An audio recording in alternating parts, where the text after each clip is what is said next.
பெட்ரோலிலிருந்து case நிரப்பும் lorry இன்று காலை கோவை பீளமேடு பகுதியில் உள்ள பாரத் எரிவாயு நிரப்பு மையத்திற்கு வந்து கொண்டிருந்தது. இந்த நிலையில் முப்புளிப்பாளையம் மேம்பாலத்திற்கு அருகே வரும் பொழுது அந்த லாரி உருளை தனியாக கழண்டு விழுந்தது.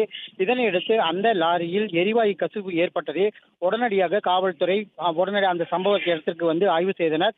அதே பகுதியில் தீயணைப்புத் துறையினர் மற்றும் காவல்துறை அந்த பகுதிக்கு வந்து அந்த கேஸ் நிரப்பும் பகுதியில் சற்று கசிவு இருந்ததால் உடனடியாக அதை தடுத்து நிறுத்தினார்கள். உடனடியாக மேலும் தீயணைப்பு வாகனங்கள் மூலமாக தற்பொழுது அந்த உருளையை எடுத்து நிறுத்தி முன்னால் ஒரு போலீஸ் பேட்ரோல் வண்டியும் அதே போல ஒரு தீயணைப்புத்துறை முன்னாலும் அதன் பின்பு ஒரு தீயணைப்புத்துறை வாகனங்களும் மிகவும் பாதுகாப்பாக கொண்டு செல்லப்படுகிறது. இந்த விபத்து காரணமாக பல்வேறு போக்குவரத்து பாதிப்புகள் கோவை முழுவதும் ஏற்பட்டது. குறிப்பாக அவினாசி சாலை, திருச்சி சாலை, மேட்டுப்பாளையம் சாலை உள்ளிட்ட பிரதான சாலைகளை இணைக்கும் முக்கிய மேம்பாலம் முப்புளிப்பாளையம் மேம்பாலம் தற்பொழுது அந்த வாகனம் பாதுகாப்பாக கொண்டு செல்லப்பட உள்ளன.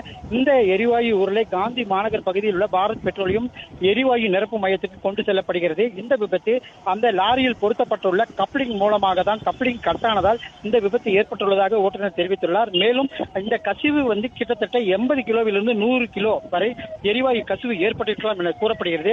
மேலும் துணை ஆணையர், மாவட்ட ஆட்சியர் உள்ளிட்ட பல்வேறு அதிகாரிகளும் சம்பவ இடத்திற்கு வந்துள்ளனர். இந்த வாகனம் தற்பொழுது உடனடியாக காந்தி மாநகர் பகுதியில் உள்ள இந்த பாரத் பெட்ரோலியம் எரிவாயு நிரப்பும் மையத்திற்கு கொண்டு செல்லப்படுவது குறிப்பிடத்தக்கது. சம்பவ இடத்தில் மாவட்ட ஆட்சியர் கிராந்திகுமார் பாடி, கோவை மாநகர காவல் ஆணையாளர் சரவண சுந்தர் மற்றும் கோவை மாநகராட்சி ஆணையாளர் சிவகுரு பிரபாகரன் உள்ளிட்ட உயர் அதிகாரிகளும் இந்த ஆய்வு நடத்தி வருகின்றனர். மேலும் துணை ஆணையர்கள் உதவியோடு அந்த வாகனம் தற்போது காந்தி மாநகர் பகுதிக்கு கொண்டு செல்லப்படுவது குறிப்பிடத்தக்கது.